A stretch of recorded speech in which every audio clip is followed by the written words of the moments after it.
오늘 주시는 하나님의 말씀은 사사기 4장 3절의 말씀입니다. 야빈 왕은 철병거 900대가 있어 20년 동안 이스라엘 자손을 심히 학대하였으므로 이스라엘 자손이 여호와께 부르짖었더라. 아멘. 오늘 본문 사사기 4장은 하술에 도읍한 이 가나안 왕 야빈의 이스라엘 압제와 백성들의 부르짖음이 담겨 있습니다.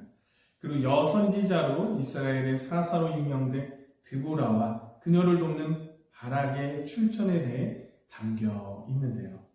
이스라엘은 드보라가 사사가 되기 전 사사 에훗과 삼갈의 활약으로 모압과 블레셋의 압제에서 벗어나 80년 동안 평화를 누리게 됩니다.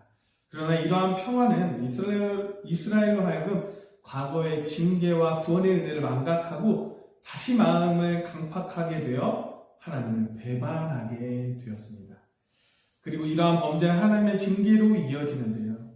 가나안 왕 야빈의 침략으로 받아 20년 동안을 그 안에서 신음해야만 했고 그로 인해 그들은 다시금 하나님을 찾으며 부르짖게 되었습니다. 이에 하나님은 여선지자 드보라를 이스라엘의 구원자로 세우셨고 하나님께 세움받은 드보라는 바락을 동역자로 초청하여 마침내 전쟁에 출전하게 되지요. 그리고 마침내 야빈의 압제에서 벗어나게 됩니다. 여러분, 오늘 본문 4장에 담겨져 있는 사사기 4장에 담긴 이야기를 통해 우리에게 주시는 은혜가 무엇일까? 이게 오늘 여러분과 제가 나눌 은혜의 말씀입니다. 오늘 드보라 이야기를 통해서 함께 은혜를 나누기를 원합니다.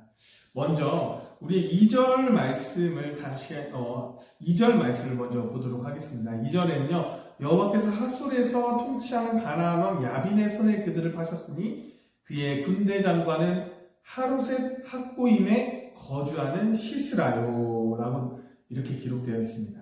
이 방금 읽은 2절의 말씀은 어떻게 보면 사사기 전체의 구조를 나타내는 말씀이라고 볼 수 있는데요. 사사기에 나타나는 범죄한 이스라엘에 대한 하나님의 징계의 도구가 모두 이방 족속이었다는 점에 특별히 유의해야 합니다. 하나님 전능하신 분으로 자연재해나 질병처럼 천지 만물의 모든 것들을 징계의 도구로 사용하실 수 있는 분입니다.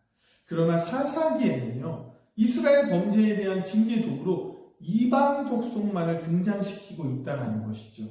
그 이유가 무엇일까? 그래서 하나님께서 이미 이스라엘이 범죄하여 이방 족속을 통해 그들을 징계하겠다라고 약속하셨기 때문이에요. 그러면 우리는 여기서 하나님께 얼마나 당신의 약속에 철저한 분이신가 하는 것에 다시 한번 깨닫게 됩니다. 하나님은 당신의 축복에 대한 약속뿐만 아니라 심판에 관한 약속까지도 정확하게 시행하는 분이 하나님입니다. 많은 사람이 하나님의 축복 약속을 믿고 소망합니다.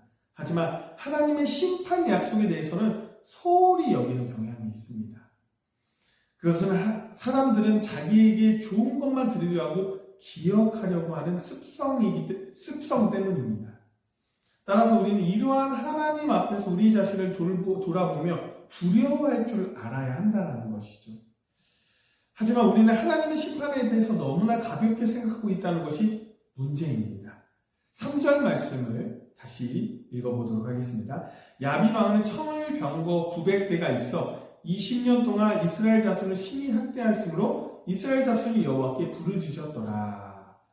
3절의 말씀을 보면요. 7병거 900승을 가지고 있었던 가나안 왕 야빈이 이스라엘 자손이 20년 동안 심히 학대하였다고 기록되고 있어요. 그리고 그로 인해 이스라엘이 여호와께 부르짖었다라고 성경은 이야기합니다. 우리는 여기서 앞서 말씀드린 하나님의 심판에 대해서 너무나 가볍게 생각하고 있다는 문제 해답을 찾을 수 있습니다. 여기서 이스라엘 자손이 가나안 왕 야빈에게 20년 동안이나 심한 학대를 당하고서야 비로소 여호와 하나님께 부르짖었다는 사실에 주목해야 하는데요. 왜냐하면 20년이라는 기간은 이스라엘이 메소포타미아 왕 부산 리사디엠에게 섬겼던 8년, 그리고 모압 에글론을 섬겼던 18년의 기간에 비해 오랜 기간입니다. 그래서 생각해보면 이스라엘은 하나님의 징계를 받고 하나님께 부르짖는 데까지 걸리는 시간이 점점 증가했다라는 것을 알 수 있습니다. 그래서 과연 이것은 무엇을 의미할까? 이것은 바로 이스라엘 백성들 향한 하나님의 징계가 더욱 극심해졌다는 것입니다.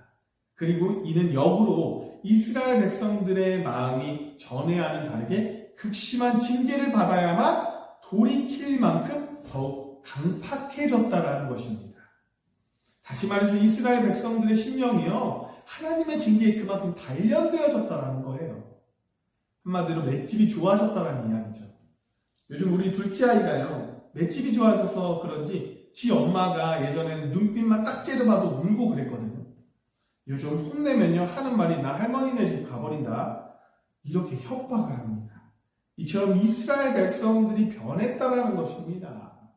하나님께 자주 징계를 받다 보니요, 그 마음이 하나님의 징계에 단련되어서 점점 하나님의 징계에 두려워하지 않게 되는 경향이 생겼다라는 거예요. 처음에는 하나님의 작은 징계에도 자신의 죄를 깨닫고 뉘우치던 이스라엘 백성들이 점점 하나님의 징계를 받는 일을 잦아지면서 나중에는 아무리 큰 징계를 받아도 자신의 죄를 깨닫지 못하고 계속해서 악을 행하게 되었다는 것이죠. 이것은 참으로 무서운 일이 아닐 수가 없습니다. 왜냐하면 우리의 마음이 하나님의 징계에 단련되었어요. 하나님의 징계를 받고도 자신의 죄를 회개하지 않게 된다는 거예요. 결국 그러면 어떻게 되겠어요? 그 죄에서 벗어나지 못하고 영원한 멸망에 이르게 되지 않겠습니까? 사랑하는 여러분, 우리가 비록 예수 그리스도를 믿고 물과 성령으로 거듭나서 새로운 사람이 되었다고 우리는 믿고 살아갑니다. 하지만 이 죄악된 세상에서 죄로 오염된 육체를 입고 살아가는 동안에는 전혀 죄를 짓지 않고 살 수 있나요? 그건 여러분들이 더 잘 아시잖아요. 그리고 그에 따라 하나님의 징계도 받게 마련입니다. 그러나 여러분, 비록 우리가 죄를 범하고 징계를 피할 수 없다고 할지라도 그 징계에 우리 마음이 단련되지 않기를 바랍니다. 우리는 언제나 하나님의 음성에 민감하고요, 하나님의 표현에 민감하게 반응하여서 하나님이 주시는 그 징계에 속히 그 죄를 깨닫고 회개하는 주의 자녀들이 되기를 소망합니다. 그리할 때 주님께 진정으로 인정받는 주님의 자녀들이 될 수 있다는 사실을 기억하며 오늘 하루도 주님의 음성에 귀 기울이며 세상의 유혹에서 승리하는 주님의 복된 자녀들이 되기를 간절히 소망합니다. 기도하겠습니다. 사랑이 충만하신 하나님 아버지, 하루의 첫 시간을 주님께 드리며 예배하게 하심을 너무나도 감사합니다. 주님, 우리가 주님의 표현에 민감하지 못하여 주님의 징계에 느끼지 못하고 넘어갈 때가 너무나도 많이 있습니다. 사랑의 주님, 그런 우리의 모습을 용서하여 주시옵소서.